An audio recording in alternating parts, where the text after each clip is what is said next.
한 해 절반이 지나고 오늘은 이제 막 맥주 감사절이라고 해요. 그래서 여러분들이 이제 감사한 거 한 가지씩을 좀 생각해 봤으면 좋겠는데, 예. 그냥 오늘 이렇게 김수경 권사도 이제 교회를 오셨는데, 우리가 교회에 와서 예배 드릴 수 있다는 것만도 너무 감사한 거 아닐까요? 예. 그런데 이제 우리는 너무 쉽게 불평과 원망으로 가요. 지난주 월드컵이 32강에 이제 실패하니까 우리말 그대로 그냥 가루가 되도록 까이고 있어요. 우리나라 이제 국민성이 이기고 이기는 것이라고 했는데, 잘 살아지니까 집에서 못 이기니까 이혼을 하고, 직장에서 못 이기니까 지금 이제 극단적인 선택이 그냥 아주 러시를 이루고 있어요. 그러니까 우리가 화가 나면 이렇게 누군가를 가루로 만들고 싶어 해요. 잘못한 직원, 배신한 친구, 말 안 듣는 배우자, 속 뒤집는 자식 등 가정과 회사에서 이제 죄와 죄인을 분별하지 못하고 그냥 저걸 그냥 확 그냥 확시 있잖아, 확시. 그러시죠? 근데 오늘 본문에 정말 가루로 만드는 사람이 나오는데요. 요시아가 헐고 태우고 빻아서 뿌려버려요. 그런데 그가 가루로 만드는 건 사람이 아니고 우상이에요. 지난 본문에서 입으로 세운 언약이 오늘 본문에서 손의 행동으로 적용된 거예요. 그래서 말씀으로 회개한 사람은 이처럼 잘못한 남이 아니라 내 안에 우상을 부수는 거예요. 그럼 어떻게 하면 우상을 가루로 만들 수 있을까요? 오늘 세 가지 길을 함께 생각해 보겠습니다. 어떻게 우상을 가루로 만들까요? 첫째, 꺼내 불사릅니다. 4절이에요. 왕이 대제사장 힐기야와 모든 부제사장들과 문을 지킨 자들에게 명령하여 바알과 아세라와 하늘의 일월 성신을 위하여 만든 모든 그릇들을 여호와의 성전에서 내다가 예루살렘 바깥 기드론 밭에서 불사르고 그것들의 죄를 베델로 가져가게 하고, 지난번에는 추적하신 하나님인데, 이제 왜 추적하냐면 우리 우상을 좀 이제 가루로 부시려고 그 추적을 하세요. 말씀을 들려주고 이제 그 다음에 말씀에 의해서 회개한 자들이 모이면 정말 저절로 개혁이 이루어지게 되는데요. 구체적으로 술, 담배, 용돈, 친구, 관계, 식성 등 모든 분야에 한번 생각을 해봐서 개혁이 이루어지는 것이 있는데요. 그러기 위해서 교회를 통해서 계속 말씀이 들려지게 하는 것이 너무 절대적이에요. 근데 교회가 그 역할을 하지 못하면, 교회가 못하면 사회가 무너지는 거예요. 그러니 성전이 더럽혀지는 것은 우리의 타락을 가져오는 지름길이에요. 그래서 예수님도 예루살렘 성전과 바리새인들을 보시고 이제 우시고 노하셨는데, 그러니까 뭐 사회의 악보 우시고 이러시진 않았어요. 혼자. 그러니까 이제 개인 구원이 사회 구원이기 때문에 특히 이제 그 개인 구원을 위해서 이 성전 청결은 반드시 필요했어요. 그냥 언약을 세운 요시아가 먼저 성전을 정화하기 위해서 대제사장 힐기야부터 문지기까지 성전 섬기는 사람을 지금 총동원합니다. 회개는 혼자 골방에서 끝내는 게 아니죠. 공동체가 함께 움직이는 일입니다. 이들에게 무엇을 명령하나요? 우상을 위하여 만든 모든 그릇들을 여호와의 성전에서 꺼내라고 해요. 그러니까 우상 숭배의 그릇들이 이방 신전도 아니고 산당도 아니고 여호와의 성전 안에 있었단 말이잖아요. 이거 누가 세워놨어요? 할아버지 므낫세 왕이 채워놓은 거예요. 근데 반세기가 지나면 하나님 섬기듯 우상 섬기는 게 너무 자연스러워져서 이상한 줄도 모른 채 지금 이제 자기들은 예배를 드리는 거예요. 그릇들을 꺼내 어떻게 합니까? 기드론 밭에서 불살라요. 재로 만듭니다. 이 재가 오늘 제목인 가루와 같은 단어예요. 우상의 도구를 가루로 만드는 거예요. 다윗이 압살롬 때문에 울면서 건넜던 그 기드론의 밭에서 우상을 부살렀죠. 예루살렘 성 안에 죄를 남겨두는 것조차 부정하기 때문에 우상 숭배의 본거지인 그 총본부 베델에 그 잿가루를 보내는 거예요. 왜입니까? 북이스라엘이 열심히 금송아지 숭배하다가 망했잖아요, 지금. BC 722년에. 그래도 요시아는 그들을 한민족으로 사랑하기 때문에 그곳에 경고를 한 거예요. 기드온 밭은 지금 묘지라고 그랬잖아요. 평민의 묘지. 근데 우상을 죄로 만들어 죽은 자들의 자리로 보내는 의미가 있는 거잖아요.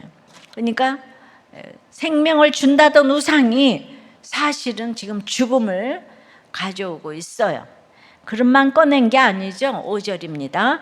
옛적 여왕들이 세워서 유다 모든 성읍과 예루살렘 주위의 산당들에서 분향하며 우상을 섬기게 한 제사장들을 패하며 또 바알과 해와 달과 별대와 하늘의 모든 별에게 분향하는 자들을 패하고 물건을 넘어 사람까지 갑니다. 여기에 제사장은요, 유다 제사장이 아니고 가나안의 제사장을 가리키는 명칭이에요. 그러니까 유다 왕들이 대대로 자리 주고 월급 주며 키웠어요. 그리고 우상을 섬기게 했어요. 그 제사장들과 그 제사장들에 의해서 수백 년 내려온 제도를 지금 요시아가 폐하는 거예요. 그뿐 아니라 그 제사장들을 따라 분향하는 자들까지 폐하는 장면이 지금 나오죠. 아마 그들은 우상 숭배를 중단하고 하나님을 섬기라는 요시아 왕의 요구를 끝까지 거부하였을 거예요. 왜냐하면 우상 제사로 먹고 살던 제사장들이 하루아침에 직장을 잃었으니까 반발이 엄청났겠죠. 근데 원문에는 폐하다가 이제 한 번만 나오는 거예요. 이거는 이제 행위의 완결을 나타내는 완료형으로 쓰여서 이 일은 두 번 생각할 게 아니고 매우 단호하고도 완전하게 시행되었다. 요시아가 이거를 폐하니까 딱 폐해졌어요. 근데 성경은 그 반발을 기록하지 않았어요. 반발이 없었다는 게 아니죠.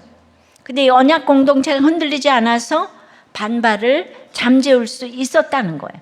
요시아의 믿음이 대단하고 권력이 강해서가 아니라 말씀으로 회개하고 언약을 세운 공동체가 받쳐주었기 때문이에요. 이 공동체 때문에 전무후무한 개혁을 요시아가 이뤄낼 수가 있었어요. 이게 참 중요합니다. 이게 다른 왕들은 이걸 해도 백성들이 마음이 하나가 안 되니까 할 수가 없는데 우리들 교회 20년 동안 무슨 일은 없었겠습니까? 근데 무슨 일이 일어나도 찻잔 속에 태풍이 됐다 이거죠. 찻잔 속에 태풍이 되었어요. 그래서 사실은 우리 소리 없는 깃발이 돼서 우리 가정과 또 직장에 지금 엄청난 사실 개혁을 이루시고 계시죠? 그래서 가정이 다 하나가 됐잖아요, 그죠? 자, 요시아의 개혁은 더 깊이 들어갑니다. 6절이에요. 또 여호와의 성전에서 아세라상을 내다가 예루살렘 밭갓 기드론 시내로 가져다 거기에서 불사르고 빻아서 가루를 만들어 그 가루를 평민의 묘지에 뿌리고. 아세라상은요 우상 중에 대표예요. 그런데 누가요? 므낫세가 이걸 성전 안에 세웠어요. 그런데 이걸 손자 요시아가 꺼내서 태우고 빻아서 가루를 만들어 무덤에 뿌리는 거예요. 우상을 죽이는 거예요. 우리가 볼 때는 어마어마 55년 장기 집권한 므낫세 대통령이 할아버지인데 이걸 지금 개혁하는 거예요. 이거 누가 할 수가 있겠어요, 그죠? 실제적으로 생각하면 어마어마한 일이에요. 기드론 시내는 그 4절의 기드론 밭과 뭐 별개의 장소가 아니에요. 우기 건기에 시내가 됐다, 뭐 또 이제 밭이 됐다, 막 이렇게 돼서 하여튼 거기는 그 가루를 만들어 폐기한 아주 전통적인 그런 이제 빻아서 버리는 장소인데요. 기드론을 생각해 봤어요. 다윗이 압살롬의 반역 때문에 눈물로 걸어간 그 장소에 평민의 묘지가 있어서 가루를 뿌린 거는 진짜 그 부정한 시체와 관련해서 우상의 저주스러움과 멸망을 보이고자 함이었고요. 근데 이런 우상이 거룩한 성 예루살렘에 존재하지 말아야 될 거, 이거를 이제 상징을 하기도 해요. 기드론 하면 다윗이 맨발로 걸어갔어요. 우상을 제거하기 위한 평민의 묘지가 있어요. 그것이 가장 거룩한 예루살렘 성 경계선에 있는 거예요. 여러 가지를 좀 생각을 해보는 거예요. 구속사는 좋은 역할, 나쁜 역할이 없어요. 다윗처럼 눈물로 구원을 위해서 걸어가는 사람은 그 다음에는 완전히 모든 쓰레기를 다 받아내고 우상의 가루를 다 받아내는 그 역할을 할 수 있어야 된다. 눈물에 구원을 위해서 죽어지고 썩어지고 미랄이 돼야 된다. 내가 눈물로 기도만 하면 그 다음에 뭐가 아방궁이 기다리고 있는 게 아니고 이런 이제 그 모든 빠지고 헐고 이런 모든 것들이 모이는 오물단지 밑에서부터 내려온 유리병 쓰레기 다 받아내는 이런 이게 다 기드론이 이 모든 것들이 다 거기 있어요. 그래서 이 땅에서는 주어진 역할이 최고의 역할이고요. 그것이 낮은 자리에서 바로 예수 믿게 하는 역할인 거예요. 하나님 보시기에는 내가 어저께까지 이랬는데 오늘은 또 이렇게 내려갔어. 그래도 천년이 하루 같고 하루가 천년 같기 때문에 기드론은 우리에게 유명해요. 뭐 다윗 생각하지만은 또 너무 처참한 거 다 받아내야 돼. 눈물로 기도하는 사람은요 이렇게 자기를 주장하면 안 돼요. 나는 진짜 가루가 돼야 돼요. 그리고 내가 예수 믿는가가 가장 중요하다고 생각을 합니다. 그런데 아세라가 끝이 아니에요. 7절입니다. 또 여호와의 성전 가운데 남창의 집을 헐었어. 남창이 있었대요. 그것은 여인이 아세라를 위해 휘장을 짜는 처소였더라. 남창의 집이 여호와의 성전 가운데 딱 있었어요. 여인들이 아세라를 위해 휘장을 짰던 곳인데 거기 남창도 살았다는 거죠. 무슨 말입니까? 우상숭배와 음란은 하나라는 거예요. 우상숭배 자체가 영적인 간음이거든요. 그러니까 신랑이신 하나님을 버리고 우상을 따라가는 것이니까 반드시 육적인 음란으로 이어질 수밖에 없다는 거예요. 그래서 우리가 이제 생명을 이제 그 창조 질서를 막는 이것 때문에 우리는 하나님 때문에 반대를 해야 되는데 저는 절대로 이 얘기 듣고 이메일 하시면 안 되는 이메일도 개척 때부터 지금까지 열어놓았어요. 그러니까 나눔에서 어디에서나 저와 교회에 대한 피드백을 여과 없이 하는 분들이 정말 있어서 제가 힘들 때 정말 많았어요. 사실 우리가 큰 교회인데 이메일을 열어놨다는 건 상상이 안 되는 일인데 날마다 눈물을 흘리고 언제 닫아야 하나 그리고 수없이 고민했지만은 그래도 천하보다 귀한 구원 때문에 살아나는 거 한 분 때문에 여기까지 왔어요. 마지막까지 완주하도록 한 사람 살리는 거를 여러분들이 끝까지 도와주셔야 합니다. 그러니까 여러분들은 그런 거 보내지 마세요.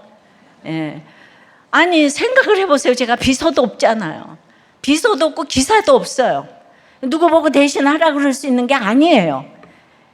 근데 나는 이 교회를 하는 게 교회 무슨 부흥시키려고 한 게 아니잖아요. 말씀 묵상 가정 중수 이 운동 때문에 하는 거가 돼서 한 사람이라도 살리고 가야지. 근데 여러분들의 그 구속사가 안 깨달아지는 걸 저한테 그렇게 하시면 안 돼요. 그래서 너무 슬퍼서 정말 눈물이 마를 날이 없는 거예요. 거꾸로도 마찬가지예요. 그러니까 이런 뭐 남편 버리고 아내 버리고 가정 깨뜨리면 결국 하나님을 배반하고 떠나게 되는 거예요. 이게 이론론이죠. 그래서 가정은 지켜야 합니다. 내가 깨뜨리는 사람이 되면 안 돼요. 근데 이제 하나님이 이 운동이 너무 필요하니까 막 이 조현병도 조울병도 그냥 결혼을 하니까 그 병을 주관하시는 하나님이 가정을 지키겠다고 하니까 도와주셔서 지금 이제 그 이혼 안 하고 가정을 지키게 하시는 것 같아요. 이것만 해도 너무 기적 같아요. 그러니까 하나님이 이 모든 병 위에 하나님이 계시죠? 사람 있는 게 아니고 이처럼 요시야 개혁의 1단계는 성전의 주상을 꺼내 불사르는 거예요. 성전은 이거 주세요 저거 주세요 하는 곳이 아니에요. 하나님을 높이고 찬양하며 신앙을 고백하는 자리예요. 거룩입니다. 팔복이에요. 근데 바알과 아세라와 1월 성신에게 제사한다는 건 뭡니까? 이 땅에서 성공하고 번영하고 힘있기를 비나이다 비나이다 하는 거죠. 세상 행복이고 기복이에요. 그러니까 성전 안에 우상단지가 있다는 거는 거룩의 자리에 세상 행복이 놓인 것이고 팔복의 자리에 기복이 자리 잡은 거예요. 이게 옛날 유다만의 이야기입니까? 오늘 우리 이야기예요. 성경은 우리가 하나님의 성전이라고, 하나님의 성령이 우리 안에 계신다고 하십니다. 우리 공동체가 성전이고 우리 각 사람이 성령의 전이에요. 그럼 오늘 본문은 지금 어디를 스캔하고 있는 거예요? 우리 마음을 살피고 있는 거예요. 자, 우리는 다 우상 숭배 안 한다고 생각해요. 근데 하나님보다 더 사랑하는 것, 이것 없이는 못 산다고 하는 것, 그 모든 게 다 우상이에요. 칼빈이 그랬죠. 우리 마음이 우상 공장이라고. 우상은 만들려고 했을 필요가 없어요. 가만히 있어도 돈을 탐내는 바알, 능력 있는 자녀를 보험 삼고 싶은 아세라, 미래를 통제할 힘을 의지하는 1월 성신을 끊임없이 우상 공장에서 뽑아주고 있는 거예요. 가만히 있어도 국수가 뽑아지듯이 계속 우상이 뽑아져요. 이렇게 스스로 만든 우상에 깔려 죽어가는 게 인생이에요. 이런 우리를 하나님이 버리지 않고 찾아오셨어요. 말씀으로 찾아오셔서 회개케 하고 구원의 언약을 맺으셨어요.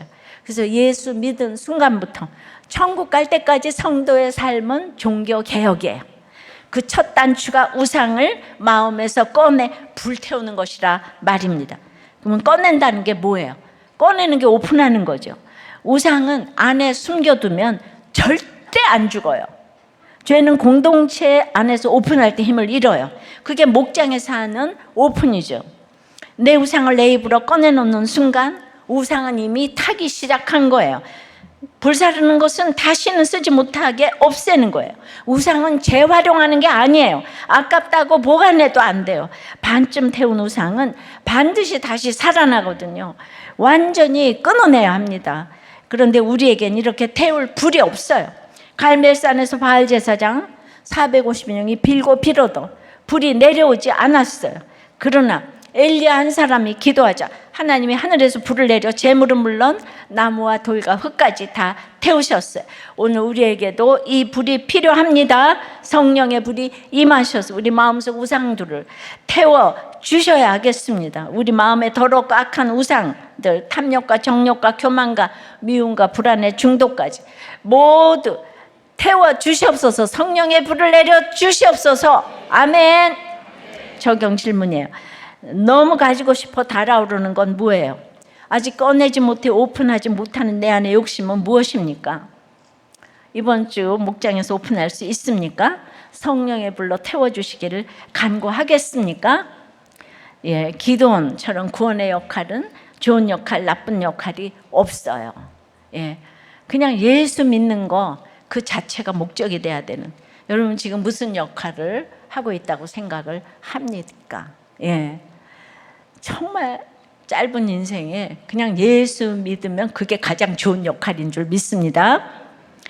한 목자님이 자녀에게 할 유언은 예수 잘 믿어라, 우리들 교회 가라, 빚은 꼭 갚아야 한다, 이혼하지 마라, 아내에게 한다면 천국에서 만나자, 그리고 만약 사망보험금이 있다면 교회에 헌금해라. 목자가 되고서 목장 공동체 안에 있으니 이렇게 한 몸이 되었다는 생각이 들어요. 여기까지 너무 좋지 않아요?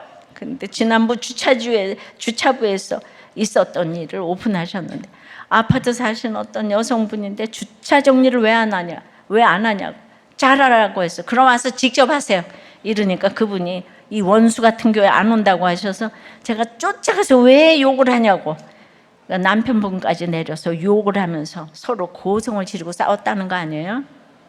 교회에 덕이 되어야 하는데 참지 못했어요. 주차부 카톡에 잘못했습니다라고 올렸습니다. 여러분 기가 막히지 않아요? 기가 막히죠. 이분 목자님이잖아. 교회 너무 좋아하잖아요. 구원 때문에 분노를 조절해야 되는, 근데 그게 안 되는 것 같아. 사회 같으면 당장 아웃인데요. 그러기에는 유언을 너무 근사하게 하셨잖아요. 제가 미워할 수가 없어요. 왜냐하면 특별히 사망보험금을 교회에다가 주라 그랬기 때문에. 제가 또 어떻게 미워하겠어요. 우리는 또 앞뒤가 다르기 때문에. 정말 참. 그러니까. 근데 이제 이분의 그 앞뒤를 이렇게 읽어보니까 그 압살롬에 대한 그 다윗의 마음이 체울하는 거예요. 체울이 되는 거예요. 이분 교회도 나오시고 주차부도 섬기시고 자기의 죄를 오픈함으로 저는 불태웠다고 생각해요. 여러분 주차부는요 이 돌쇠 같은 사람들이 많이 섬기세요. 그리고 특별히 분노 조절이 안 되는 분이 많아요. 예. 그러니까 의리가 있어가지고 그렇게 지하 6층부터 우리가 예배 드리는 것도 어려운데 거기를 있잖아요, 그죠? 예. 근데 그런 분들은 이렇게 신앙 고백이 있으면서 주차를 하는데, 예, 여러분 나이스한 분들은 맨날 욕만 하면서 안 해, 주차 이런 거. 예. 그리고 맨날 판단하시는 거예요.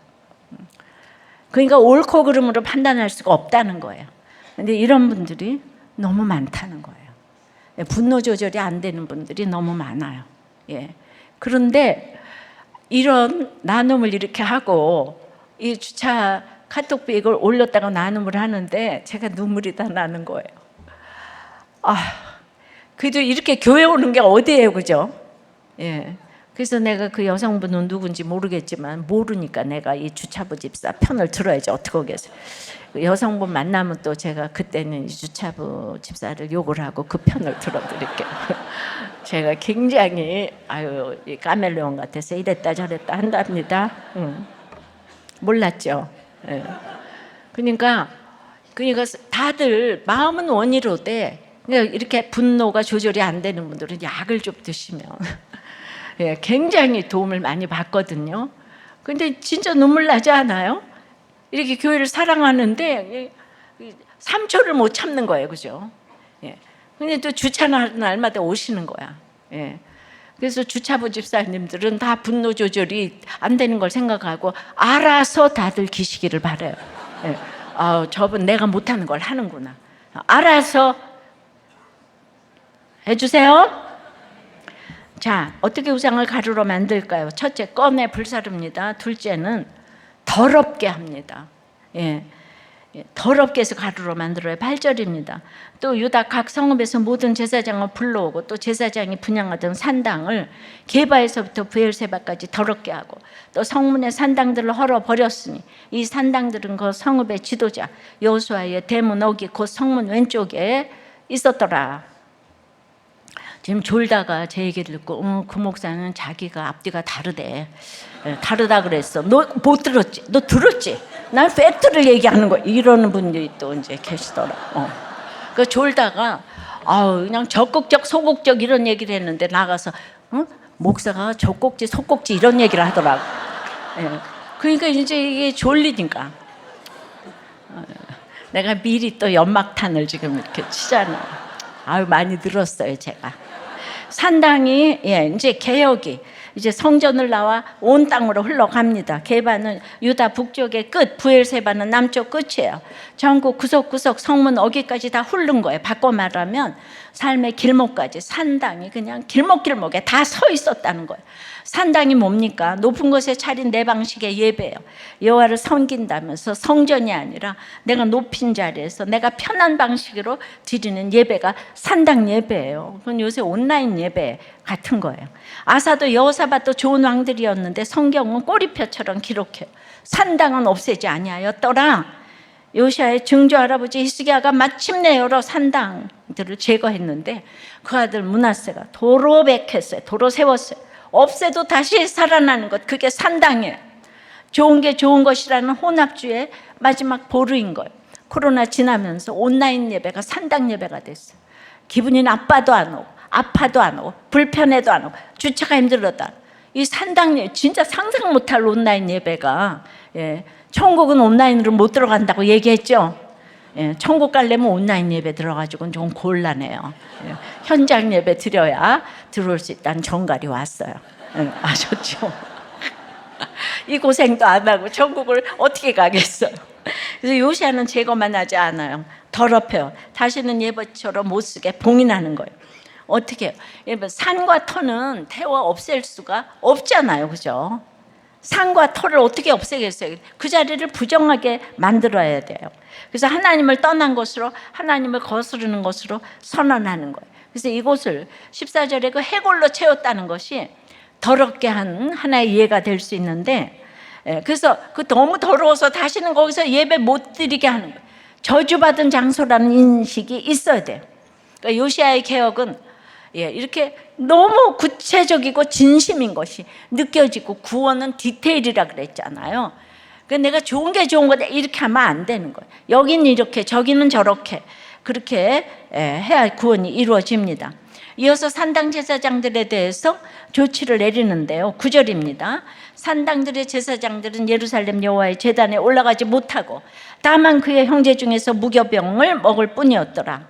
근데 산당 제사장들은 죽이지 않고 먹고 살게는 해요. 근데 제단에는 못 올라가게 합니다. 직을 봉인한 거죠. 예. 왜냐하면 그들도 다시 양육받아야 되니까 첨가물이 없는 무교병을 먹게 함으로 다시 원리로 돌아가게 하고 또 생계 유지의 수단을 보호해서 그러니까 죄는 미워하고 죄는 사랑하는 그런 요시아의 정교 개혁이 여기 그냥 아주 디테일하게 숨어 있어요. 10절입니다. 왕이 또 흰놈의 아들 골짜기의 도벳을 더럽게 하여 어떤 사람도 몰렉에게 드리기 위하여 자기의 자녀를 불러 지나지 못하게 하고 우상 숭배의 끝판왕은 자녀를 바치는 거죠. 자녀를 불러 태운 그런 끔찍한 일이 저질러지던 곳이 도벳이에요. 흰놈의 아들 골짜기에 있었어요. 우상 숭배자들은 거기서 자기 자녀를 불러 지나가게 했어요. 예레미야 7장 31절을 보면 그들의 자녀를 불에 살랐다고 그랬어요. 얼마나 끔찍했으면 이 골짜기 이름 게흰놈이 신약의 게헨나 즉 지옥이라는 말이 됐어요. 우상 중에 최고의 우상은 자식이고 그건 지옥이에요. 지옥. 이게 딱 연결을 해봐야 돼. 처음에는 복을 준다더니 자녀가 나면 복 같잖아요. 교회 와서 복을 준다더니 결국 내게서 가장 소중한 것 자녀까지 내놓으라고 해요. 우상은 삼키는 거예요. 이게 남의 이야기일까요? 산당은 내가 높이 쌓아 올린 자리예요. 성공, 승진, 사람들의 인정, 내 머리에 씌운 왕관 같은 것들이죠. 성문 어귀까지 산당이 서 있었다는 건 집, 시장, 직장, 학교, 길, 심지어 핸드폰과 컴퓨터 등 삶의 모든 길목길목까지 산당 제사가 그냥 쫙 들어와 있는 거예요. 그래서 주일엔 성전에서 예배드리고 월요일부터는 산당에서 토요일까지 사는 거예요.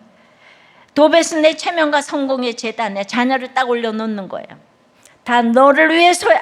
사실은 나를 위해 아이를 불 가운데로 지나가게 하는 거죠. 지난주 어떤 목자님이 내 자녀들을 공부를 위해서 대치동에 이사를 왔는데 공부도 하지 않고 아이 셋이 다 교회를 떠나 있는 상태다. 이런 나눔을 하셨어요. 이런 나눔을 하는 게 요시야 공동체라고 생각해요. 그럼 어떻게 해야 합니까? 더럽혀야 해요. 내가 높인 그 자리를 부정하다 선언해야 돼요. 다 갖춘 것 같아도 너무 오르고 싶어도 그곳이 하나님 떠난 자리임을 인정하고 선언하고 다시는 절하지 않도록 봉인해야 돼요. 이게 뭐냐면은 내가 낮아지는 거예요. 산당이 왜 생겼습니까? 높아지려니까 생겼어요. 성공으로 인정으로 자식으로 높아지려고 그냥 한층 한층 쌓은 건데 그 산당을 더럽힌다는 것은 결국 나를 낮추는 거예요. 내 왕관 자리에 나는 죄인입니다 라는 죄패를 쓰는 거예요. 성경이 이 낮아짐을 한 단어로 말합니다. 재이자 가루예요. 바로 우리 원재료인 흙입니다. 이 가루가 스스로 금덩어리가 되고 싶으니까 금송아지 만들어 놓고 거기에 절하는 거예요. 그런 이런 우상을 가루로 만들려면 산당을 다시 못 쓰게 하려면 내가 가루라는 것을 인정해야 돼요. 아브라함처럼 하나님 앞에서 나는 티끌이나 재와 같사오나 감히 죽게 아뢰나이다 고백해야 합니다. 내가 가루임을 아는 거 그게 회개예요. 그래서 욥이 뭐라고 합니까? 티끌과 죄 가운데서 회개하나이다. 내가 가루일 뿐임을 인정해야 내 우상도 산당도 가루로 만들 수 있는 거예요. 내가 높인 것을 낮춰야 하나님이 높이십니다. 우리는 행복해지려고 산당을 쌓지만 하나님은 우리를 거룩하게 하시려고 그걸 허무세요. 인생의 목적은 행복이 아니라 거룩이기 때문에 여기서 거룩이 선포돼야 여러분이 행복할 수 있는 거예요. 한번 스스로 물어보세요. 이것만 건드리면 안 돼 하는 게 뭐예요? 나는 그걸 더럽히는 게 상상도 할 수 없어. 바로 그게 내 우상이에요. 상상도 할 수 없어 라고 생각하는 그게 다 우상이에요. 적용 질문이에요. 나에게 이것만은 건드리면 안 된다는 건 뭐예요? 내 체면과 성공의 재단에 자녀를 제물로 올리고 있지 않습니까? 삶의 어느 자리가 내 산당입니까? 어떻게 더럽혀 멀리 하겠습니까? 자, 어떻게 우상을 가루로 만들까요? 첫째, 꺼내 불사릅니다. 둘째, 더럽게 합니다. 셋째는 빻아내립니다. 아주 구체적으로 해요. 11절에요. 또 유다 여러 왕이 태양을 위하여 드린 말들을 제하여 버렸으니 이 말들은 여호와의 성전으로 들어가는 곳에 근처 넷이 나단멜렉의 집 곁에 있던 것이며 또 태양 수레를 불사르고 태양의 말과 수레를 누가 드렸습니까? 유다 여러 왕이에요. 한 왕이 아니라 여러 왕이 대대로 드린 거예요. 그게 어디서 있었어요? 여호와의 성전으로 들어가는 곳 근처예요. 예배하러 들어가는 문 앞을 대대로 물려온 우상이 지키고 있었던 겁니다. 12절입니다. 유다 여러 왕이 아하스의 다락 지붕에 세운 제단들과 므낫세가 여호와의 성전 두 마당에 세운 제단들을 왕이 다 헐고 거기서 빠내려서 그것들의 가루를 기드론 시내에 쏟아 버리고, 이제 고조 할아버지까지 개혁을 합니다. 고조 할아버지 아하스가 다락 지붕에 세운 제단, 할아버지 므낫세가 성전 두 마당에 세운 제단. 그러니까 요시아가 지금 뭘 헐고 있는 거예요? 자기 집안이 대대로 쌓아온 죄를 헐고 있는 거예요. 헐어서 빠내려요. 가루를 만들어 기드론 시내에 쏟아버려서 아주 흔적조차 찾을 수 없게 완전한 개혁을 하는 거예요. 누가 이걸 할 수가 있겠어요? 고조 할아버지, 중조 할아버지, 아버지 그냥 우리가 그 역사에 내려오는 유명한 대통령 전부 우리 할아버지 다 틀렸다 이러면 어떻게 여러분 보겠어요? 사람으로 보겠습니까? 이게 얼마나 요시아가 힘든 개혁을 했나 몰라요. 계속 이어집니다. 13절 또 예루살렘 앞 멸망의 산 오른쪽에 세운 산당들을 왕이 더럽게 하였으니 이는 옛적에 이스라엘 왕 솔로몬이 시돈 사람의 가증한 아스타롯과 모압 사람의 가증한 그모스와 암몬 자손의 가증한 밀곰을 위하여 세웠던 것이며, 이번에는 얼마나 거슬러 올라갑니까? 300년 전에 솔로몬까지 가요. 성전을, 예루살렘 성전을 지는 바로 그 왕이 이방 아내들을 위해 이 산당을 지은 거예요. 300년 넘게 예루살렘 앞산에 그대로 서 있었던 거예요. 그 산은 원래 감람산인데 기름 부음의 산인데 이 우상이 서 있는 동안 이 축복의 산이 멸망산으로 바뀐 거예요. 너무 솔로몬이 훌륭한 왕이고 막 나라가 그냥 부국 강병 막 이렇게 되고 막 여자가 1000명이나 되니까 솔로몬은 누구도 건드리지를 못해. 그래서 맨날 솔로몬 하면 지혜로운 재판 이거밖에 몰라. 그죠? 너무 지혜를 따라갈 수가 없다. 근데 누구도 건드리지 못하던 영린 솔로몬 왕을 요시아가 산당의 원흉으로 지목한 거예요. 이 정말 개혁은요, 가족을 객관적으로 봐야 되는 거예요. 마지막 14절입니다. 왕이 또 석상들을 깨트리며 아세라 목상들을 찢고 사람의 해골로 그곳에 채웠더라. 해골로 채웠대요. 석상을 깨트리고 아세라 목상을 찢고 그 자리를 사람의 해골로 채워요. 시체의 부정으로 영원히 봉인해서 다시는 거기에 아무것도 세우지 못하게 하는 거죠. 그러니까 죽은 사람의 시신에 접촉하는 것이 종교의식에 부정하다고 여겨졌기 때문에 해골로 채웠어요. 그러니까 개혁에는 지금 금지구역이 없고 제외구역이 없는 거예요. 그래서 매우 단호하게 죄하고 불사르고 빻고 깨뜨리고 찢고. 여러분이 마지막 단락의 우상들이 다 뭡니까? 전부 조상으로부터 물려받은 것들이에요. 뿌리예요. 내가 만든 우상이 아니라 태어나 보니 이미 집안에 서 있던 우상, 가문의 자랑, 물려받은 기질, 대물림된 상처. 우리 집안은 원래 이래하는 가치관. 물론요, 부모님이 물려주신 것 자체가 죄라는 말이 아니에요. 그런데 그것이 내 의지처가 되고 내 자랑감이 되고 내 피난처가 된다면 어떤 우리에게 준 유산이 우상이 되는 거예요. 그리고 그 우상을 지금 붙들고 있는 건 부모가 아니라 바로 나 자신이에요. 근데 보세요, 가장 깊은 뿌리는 가장 좋았던 시절에 심겼어요. 솔로몬 산당이잖아요. 가장 지혜롭고 가장 영광스러웠던 시절에 심긴 죄가 아주 끈질겨요. 가장 오래 갔어요. 누구도 못 건드려요, 솔로몬을. 우리도 그래요. 내 죄의 뿌리는 실패한 시절보다는 잘 나가던 시절에 심겨요. 자랑이니까 아무도 못 건드리는 거예요. 그럼 이 뿌리도 빠내리면 되겠네요. 근데 여러분 여기서 막히죠. 그릇은 꺼내면 되고 산당은 봉인하면 돼요. 근데 뿌리는 뽑으면 나무가 뽑혀요. 물려받은 기질, 가치관, 상처, 그게 곧 나거든요. 성경이 옛사람이라고 부르는 내 자아예요. 그러니까 결국 마지막 우상은 나 자신인 거예요. 내가 나를 빻을 수 있습니까? 없어요. 아까 내가 가루임을 인정하는 게 회개라고 했는데요. 그런데 인정까지는 하겠는데 이 마지막 우상은 내 손으로 빻지를 못해요. 안 부서지는 거예요. 근데 12절에 빻아내리다를 히브리어로 보면 상하다라는 뜻이 있어요. 이 단어 어디서 봤죠? 상한 갈대 기억나시나요? 애굽은 상한 갈대 지팡이라 할 때 그 상한이 빻아내려진 것 같아요. 그래서 이사야가 메시아를 예언하며 쓴 바로 그 말이기도 합니다. 상한 갈대를 꺾지 아니하면. 여러분, 이게 복음이에요. 빠져야 할 것은 우상만이 아니에요.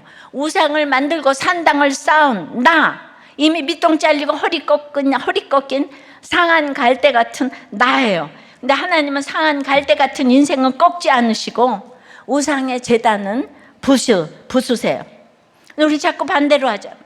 상한 사람은 부수고 오래된 우상은 지켜요. 오래됐다고 잘 지내고, 막 그냥 무시할 사람은 막 부숴대고, 찌질하다고 부수고. 근데 주님 우리를 살리시려고 우리가 섬기는 우상을 가루로 빻아 내리시는 거예요. 그리고 더 놀라운 게 있어요. 주님은 상한 갈대 같은 우리를 꺾지 않으시려고 자신이 대신 상하셨어요. 이사야가 그랬어요. 그가 찔리면 우리의 허물 때문이요, 그가 상하면 우리의 죄악 때문이라. 그 성경이 내 옛사람은 그리스도와 함께 십자가에 못 박혔다고 하는 겁니다. 내가 못 박는 내 뿌리를 빻으시려고 주님이 십자가에서 자기 몸을 가루가 되기까지 내어주신 거예요. 그래서 우리가 큐티에서 다윗을 보고 있잖아요. 압살롬, 내 아들 압살롬, 차라리 내가 너를 대신하여 죽었다면, 그럼에도 아들의 죽음을 대신해 주지 못하는데 구원을 위한 죽음을 우리가 어떻게 대신할 수 있겠습니까? 오직 예수님만 해주실 수 있어요. 요시아를 보세요. 그는 이미 훌다 선지자에게서 재앙이 돌이켜지지 않는다는 말씀을 들었어요. 최선을 다해 회개했는데도 심판은 온다는 선고를 들었어요.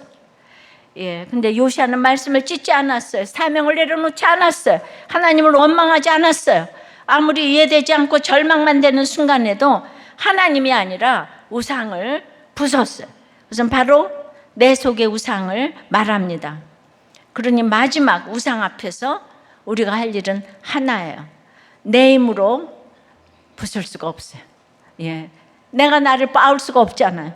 내 힘으로 안 된다고 무릎 꿇고, 아까 우리 주차부에서 정말 내 힘으로 안 되는 거예요. 그게 분노가 내 힘으로 조절이 되는 게 아니에요. 무릎 꿇고 나 대신 상하신 주님께 의뢰하는 겁니다. 상한 갈대 같은 인생은 하나님을 의뢰할 때만이 살아날 줄 믿습니다. 적용 질문이에요. 부모로부터 물려받아 차마 못 건드리는 우상은 뭐예요? 원래 우리 집안이 이래하며 정당화하는 뿌리는 무엇이에요? 부수고 있는 상한 사람은 누구이고, 그렇게 지키고 있는 오래된 우상, 이 자랑은 뭐예요? 내 힘으로 안 된다고 원망하지 않고 그리스도께 무릎을 꿇겠습니까? 내 힘으로 도저히 안 된다고, 이제 목장에서 이 부목사님이 아내와 힘들다고 이혼을 해야 되나 힘든 나눔을 했더니 목자님과 권찰님이 아내 보고는 남편 목사에게 돈 벌어오라는 말 그만하고 돈 많이 벌어서 수고하는 남편 맛있는 거 많이 사주고, 남편 목사님에게는 불신 결혼했으니까 대가 치른다고 생각하고 이혼 같은 건 생각도 말고, 목회자로 준비가 덜 되었으니까 써주는 걸 감사하게 생각하고 겸손하게 교회에 잘 붙어와라, 그러셨대요. 근데 이제 이 처방을 듣고 이 부부가 둘이 같이 기분이 다 확 나빠져가지고 아내는 불신 결혼이라는 것에 내가 그럼 불신자라는 거냐 이러고, 이 목사는 내가 능력이 없다는 거냐, 너무 화가 나서 그 다음 주에 목장 가서 내가 너무 상처받았다, 기분이 나빴다, 목자를 우리 양을 잘 챙겨주지도 않으면서 너무나 무례하시다, 사과하시라 그랬더니만 60 넘은 그냥 목자님이 당장에 인정하시고 그 자리에서 막 일어나서 국어로 사과를 하셨대요. 죄송합니다, 스미마세, I'm sorry, 러시아로. 그러니까 우리는 목장에서 이럴 수 있어요. 서로 그럴 때 이렇게 그냥 사과하라 그러면 네 일어나서 사과하면 되는 거예요. 다른 말이 필요 없어. 사과하라 그러면 I know, I see. 학시가 아니고. 그러면 될 건데 이렇게 그냥 이래서 저래서 나는 잘못한 안 돼요. 이렇게 상한 사람을 부수고 있다가 자기 속에 우상을 보았기 때문에 서로 무릎을 꿇기 때문에 이 요시야 공동체가 개혁을 이룬 것이 이해가 되시나요? 우리가 잘나서가 아니라 오픈하고 서로 하니까 맞다고, 나이가 이렇게 희끗희끗해도 일어나서 얼른 사과하시고, 그리고 그 처방도 그 다 사랑의 처방 아니겠습니까? 예, 그러니까 이런 게 다 이해가 되지니까 우상을 가루로 만들 수 있게 될 줄 믿습니다. 말씀 맺어요. 어떻게 우상을 가루로 만들까요? 예. 첫째, 꺼내 불사릅니다. 둘째, 더럽게 합니다. 예. 세 번째는 빻아 내립니다. 예, 세상에 헛된 신을 버리고 우상을 버리고 하나님만 믿읍시다. 예. 아버지 다윗이 맨발로 눈물로 걸어간 그 기드론 시냇가, 이제 거기에서 우상이 빠지고 뿌려지는 그곳이 되었어요. 내가 누군가를 위해서 눈물로 기도를 했는데 그 똑같은 곳이 모든 쓰레기를 담아내는 그 장소가 되었다는 걸 생각합니다. 구원을 위해서 걸어갈 때 내가 죽어지고 썩어지고 미랄이 돼야 하는데 자꾸 구원을 위해서 기도하면 뭔가 이 땅에서 좋은 일이 있지 않을까? 예, 좋은 일이 있어요. 그러나 오늘 이 기드론을 생각하면서 계속 기드론에서 다 빠서 버렸다고 하는데, 주님 예수를 믿으면서 자꾸 좋은 역할을 생각해요. 눈물로 기도했는데 다 구원돼야 되지 않나? 이런 내 짧은 그 인생인데, 주님, 그래서 정말 죽을 때까지 빠지지 않는 내 자신의 우상이 얼마나 큰 거를 주여 알게 해주시니 감사합니다. 주여, 내 자신이 우상인 거 알고 가루가 되도록 죽어지고 썩어지고 미랄이 되게 도와주시옵소서.